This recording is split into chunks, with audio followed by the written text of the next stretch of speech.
Je viens effectivement de présenter devant la représentation nationale le budget du ministère du Travail et de la fonction publique pour la gestion 2024. Et ce budget se monte à 7,7 milliards de francs CFA environ, contre 8,2 milliards de francs en 2023, soit une réduction d'environ 500 millions, représentant 6% du budget de l'année 2023. Cette réduction est due à la réorganisation de certaines structures de mon ministère. Globalement, au titre de ce budget, nous avons les dépenses ordinaires, c'est-à-dire le paiement des salaires des travailleurs, les crédits qui sont ouverts pour l'achat des biens et services et les transferts, qui se montent à 7,2 milliards de francs CFA environ. Et les crédits pour les dépenses en capital, c'est-à-dire les investissements, pour environ 500 millions de francs CFA. Ces crédits en capital permettront d'achever la construction du bâtiment des archives du ministère. C'est vrai que nous avons également entamé la construction des directions départementales, mais avec le projet de construction des cités ministérielles et administratives, nous avons dû arrêter parce que ce projet prendra en compte la construction des bâtiments devant loger les directions départementales du ministère du Travail et de la fonction publique, comme pour d'autres, ou les mettre ensemble dans les mêmes bâtiments pour travailler.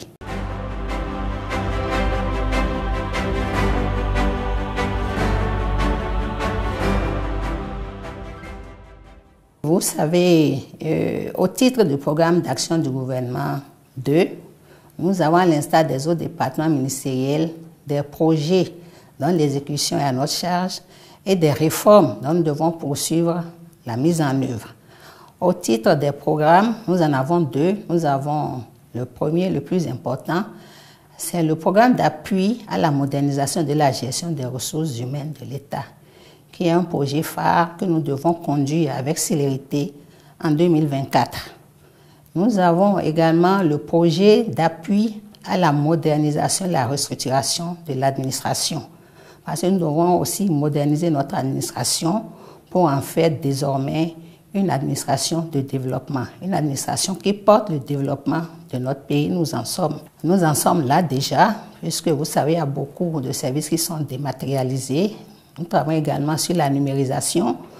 Nous avons mis en place ce que nous appelons les centres communaux de services publics, qui permet aux usagers clients de l'administration de ne pas se déplacer pour bénéficier de certains services, peuvent en bénéficier sur place. Nous en avons au total aujourd'hui 20 qui sont déjà installés dans 20 communes. Nous poursuivons l'installation. Et d'ailleurs, la Banque mondiale s'est intéressée à l'installation de ces centres communaux de services publics et a prévu accompagner le gouvernement pour l'extension de leur installation au niveau de toutes les communes du Bénin. Ensuite, c'est pour la poursuite des réformes que nous avons déjà engagées. Nous avons la réforme concernant la poursuite de la dématérialisation des services. Nous avons déjà mis en place plusieurs e-services, et ce qui permet aux usagers de ne pas se déplacer vers notre administration, vers nos structures, avant de bénéficier d'un certain nombre de services. Nous devons poursuivre l'amélioration de la gestion de la carrière des agents de l'État et la remise à bonne date des carnets de pension aux retraités, y compris ceux du secteur privé. Nous travaillons également à mettre en place des mesures devant permettre à nos cadres, à nos hauts cadres d'occuper des hauts postes de responsabilité dans l'administration à l'échelle nationale et surtout internationale. C'est un projet ou une réforme qui intéresse à plus d'un tiers le chef de l'État qui souhaite que les cadres béninois, parce que nous avons également des cadres émérites, soient également dans l'administration au niveau international. Nous travaillons également au renforcement de la lutte contre la corruption. Et c'est là aussi l'intérêt de la dématérialisation des services, disons, qui limite les contacts entre les agents, le personnel et les usagers clients. Enfin, la réorganisation de l'administration publique. Nous avons besoin, je l'ai dit, de moderniser notre administration. Et nous revenons d'ailleurs d'un voyage dans un pays africain qui a beaucoup évolué dans la réforme de son administration.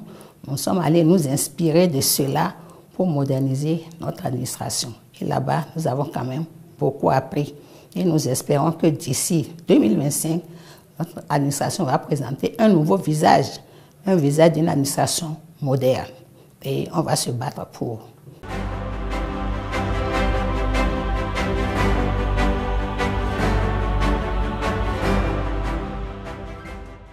Je voudrais saisir l'occasion qui m'est offerte pour remercier profondément les honorables députés devant qui je suis passée cet après-midi. Je ne sais pas si vous étiez dans la salle, il y avait eu beaucoup d'éloges à l'endroit du ministre et de tous ses collaborateurs, en tout cas à l'endroit du ministère du Travail et de la fonction publique pour tout ce que nous essayons de faire.